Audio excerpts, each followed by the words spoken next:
आप सभी को जय मसीह की। आज के दिन के लिए मैं प्रभु यीशु मसीह को धन्यवाद देता हूँ। सारा आदर और महिमा हमारे जीवते प्रभु यीशु मसीह को मिले।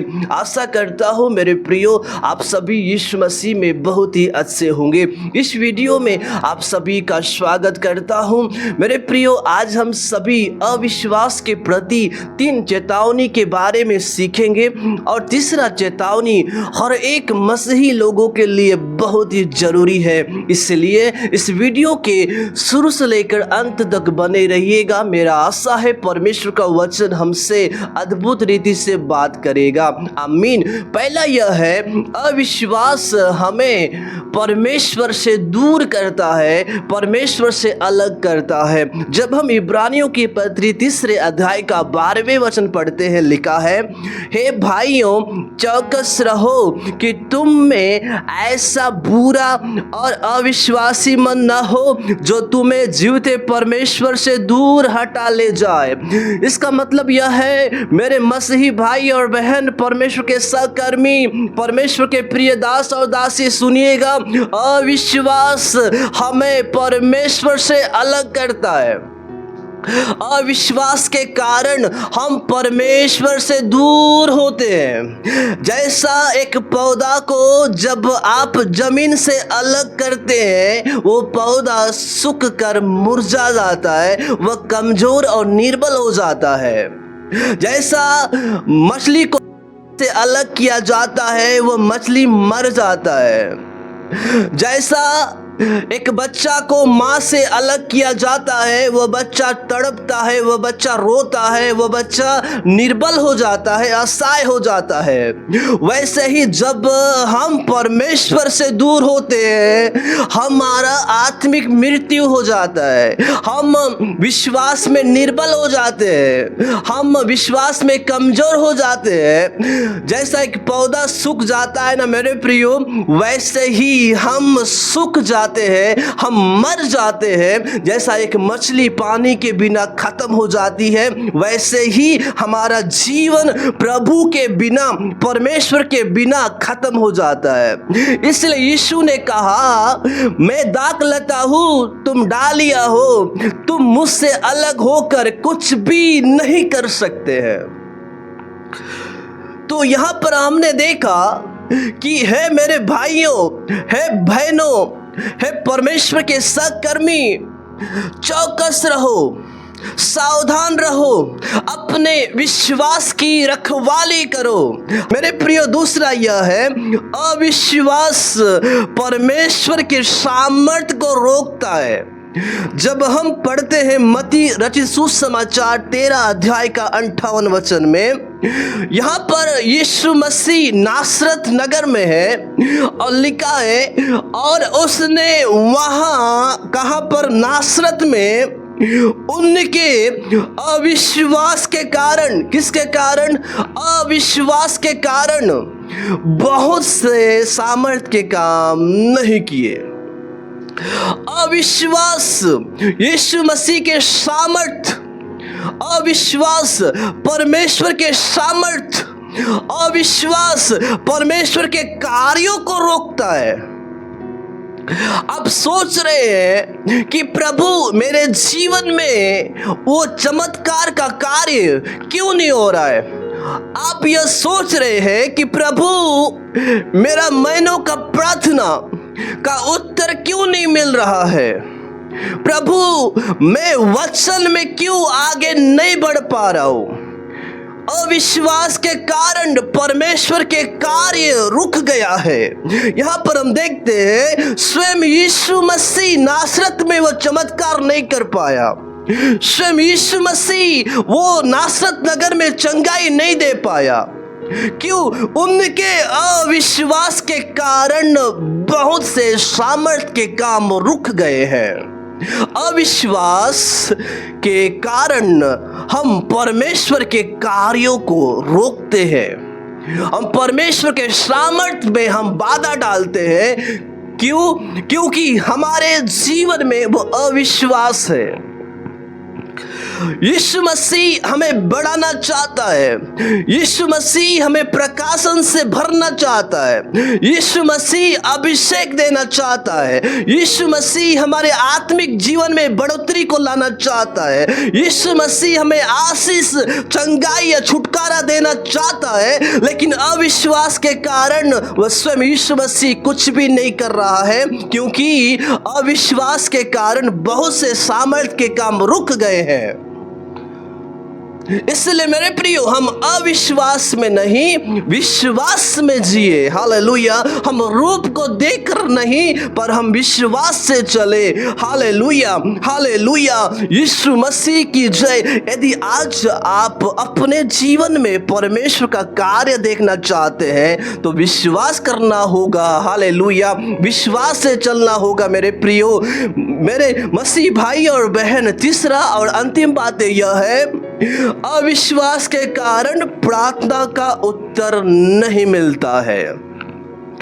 लिखा है याकूब की पत्री पहले अध्याय का 6वें वचन में, विश्वास से मांगे और कुछ संदेह न करे। हालेलुया। आपके प्रार्थना में अविश्वास नहीं होना चाहिए। आप जब आराधना कर रहे हैं, वह आराधना में अविश्वास नहीं होना चाहिए। जब आप वचन का प्रचार कर रहे हैं, जब आप परमेश्वर के वचनों को सुन रहे हैं, तो आपके जीवन में अविश्वास नहीं होना चाहिए। यदि आज आपके जीवन में अविश्वास है तो अद्भुत काम नहीं होगा। आपके जीवन में अविश्वास है, आप जिंदगी में कभी भी आगे नहीं बढ़ सकते। आपके जीवन में यदि अविश्वास है, आपका आत्मिक जीवन मजबूत नहीं होगा। यदि आपके जीवन में अविश्वास है, आत्मिक उन्नति नहीं होगा। लिखा है विश्वास से मांगे, विश्वास से प्रार्थना करे, विश्वास से आराधना करे, विश्वास से उसके करीब में जाए, विश्वास से हालेलुया परमेश्वर की उपस्थिति में बैठे। और लिखा है और कुछ संदेह न करे, कुछ अविश्वास न करे। हालेलुया। वो परमेश्वर जो अनादिकाल से विराजमान है, वो आज भी हमें देखता है। वो परमेश्वर आदि में चमत्कार कर रहा था, वो परमेश्वर अब भी चमत्कार करता है। हमें विश्वास करना चाहिए। जो परमेश्वर ने दानियल को उस सिंह की मान से निकाला, अभी भी निकालने में सामर्थ रखता है। हालेलुया। जो परमेश्वर ने तीनों दासों को आग की भट्टी से निकाला, वो आज भी हमें हर एक परीक्षा से निकालने का वो सामर्थ रखता है, वो अधिकार रखता है। हमें यही विश्वास करना चाहिए। Hallelujah, hallelujah. वो परमेश्वर के सामर्थ का अंत नहीं है। हालेलुया। वो जैसा है वो आज भी वैसा ही है। Hallelujah, hallelujah. Glory, glory to God. लिखा है परमेश्वर का राज्य बातों में नहीं है, बल्कि सामर्थ्य में है। Hallelujah, hallelujah, hallelujah, hallelujah. वो आज भी चमत्कार करना जानता है। वो परमेश्वर आज भी उपाय करना जानता है। वो परमेश्वर आज भी आपको जय देना जानता है। वो परमेश्वर आज भी रास्ता निकालना जानता है। वो परमेश्वर आज भी चमत्कार, चंगाई, छुटकारा देना जानता है। हमें विश्वास करना चाहिए कि मेरा परमेश्वर जीवित है, मेरा परमेश्वर उपाय करने वाला है, मेरा परमेश्वर हर एक बंधनों को तोड़ने वाला परमेश्वर है, मेरा परमेश्वर हालेलुया, हालेलुया ओ हर एक निराशा से जय देने वाला परमेश्वर है। मेरा परमेश्वर मेरे दुख को आनंद में बदलने वाला परमेश्वर है, मेरे निराशा को आशा में बदलने वाला परमेश्वर है,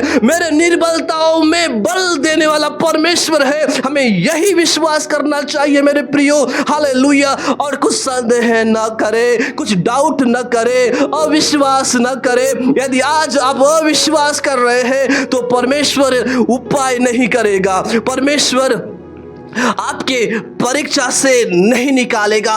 परमेश्वर आपको जय नहीं देगा। परमेश्वर आपको शांति नहीं देगा। परमेश्वर आपको आशा नहीं देगा। क्यों? क्यों? क्योंकि आपके जीवन में अविश्वास है, आपके जीवन में संदेह है। इसलिए बाइबल का वचन कहता है जब हम परमेश्वर से मांगते हैं तो विश्वास करें। Hallelujah, hallelujah. लिखा है इब्रानियों की पत्री 11 अध्याय का 6वें वचन में, और विश्वास बिना उसे प्रसन्न करना अनहोना है, क्योंकि परमेश्वर के पास आने वाले को विश्वास करना चाहिए कि वो है, और अपने खोजने वालों को क्या देता है? प्रतिफल देता है। यहाँ पर लिखा है विश्वास बिना, इसका मतलब अविश्वास से हम परमेश्वर को प्रसन्न नहीं कर सकते। अविश्वास की प्रार्थना स्वर्ग तक नहीं पहुंचता है। अविश्वास से हम प्रार्थना का उत्तर नहीं पाते हैं। अविश्वास से हम छुटकारा नहीं पा सकते। अविश्वास से हम चंगाई नहीं पा सकते। अविश्वास से हम आत्मिक उन्नति नहीं पा सकते हैं। इसलिए परमेश्वर का वचन कहता है विश्वास बिना परमेश्वर को प्रसन्न करना अनहोना है। Hallelujah, hallelujah. इसका मतलब हमें विश्वास करना होगा, हमें विश्वास से आराधना करना होगा, विश्वास से प्रार्थना करना होगा, विश्वास से परमेश्वर के समीप में जाना होगा। तब परमेश्वर खुश होगा, तब परमेश्वर को हम प्रसन्न कर सकते हैं। हालेलुया। लिखा है क्योंकि परमेश्वर के पास आने वाले को विश्वास करना चाहिए। हालेलुया। प्रार्थना करने वालों को विश्वास करना चाहिए। हालेलुया। आराधना करने वालों को विश्वास करना चाहिए। Hallelujah, hallelujah. यीशु मसीह की जय। ताकि लिखा है कि वो है, हालेलुया, और अपने खोजने वालों को प्रतिफल देता है। वो प्रार्थना करने वालों को उत्तर देता है। Hallelujah, hallelujah. आराधना करने वालों को छुटकारा देता है। जो खटखटाते हैं उनके लिए खोला जाता है। जो ढूंढते हैं वे पाते हैं। क्यों? क्योंकि आप विश्वास से परमेश्वर के पास गए हुए हैं। विश्वास से आप खटखटा रहे हैं, विश्वास से आप ढूंढ रहे हैं। हालेलुया। वो मांगने वालों को परमेश्वर प्रकाशन देता है, मांगने वालों को परमेश्वर सामर्थ देता है, मांगने वालों को परमेश्वर हालेलुया अभिषेक देता है, मांगने वालों को परमेश्वर वो शांति देता है, मांगने वालों को परमेश्वर जय देता है। हालेलुया। जो मांगता है वो पाता है। कोई ऐसा पिताजी नहीं है जो बेटा यदि रोटी मांगे तो वो पत्थर दे। कोई ऐसा पिता नहीं है यदि बेटा मछली मांगे तो पिता श्राप दे। नहीं मेरे प्रियो, वो हमारा परमेश्वर हमारे जरूरतों को जानता है। जब हम मांगते हैं वो परमेश्वर हमें हालेलुया प्रार्थना का उत्तर देता है। हालेलुया। मांगने वाले कभी लज्जित नहीं होंगे क्योंकि वो परमेश्वर से मांग रहे हैं। Hallelujah, hallelujah. प्रार्थना करने वाले कभी लज्जित नहीं होंगे क्योंकि वे परमेश्वर से प्रार्थना कर रहे हैं। आराधना करने वाले कभी लज्जित नहीं होंगे क्योंकि वो जीवते परमेश्वर की आराधना कर रहे हैं, सनातन चट्टान की आराधना कर रहे हैं। वचन का प्रचार करने वाले कभी लज्जित नहीं होंगे क्योंकि वह स्वर्ग के राज्य का प्रचार कर रहे हैं। मेरे प्रियो, इस अंतिम संदेश में कहना चाहता हूं, जब आप परमेश्वर के ऊपर विश्वास और भरोसा रखते हैं, आशा रखते हैं कि मेरा परमेश्वर जीवित है और वह मेरा जरूरतों को जानता है, तो परमेश्वर आपको कभी भी लज्जित और शर्मिंदा होने नहीं देगा। आमीन। इन सभी वचनों के द्वारा प्रभु यीशु मसीह आप सभी को बहुत ऐसे ब्लेस करे। Then God bless you. जय मसीह की।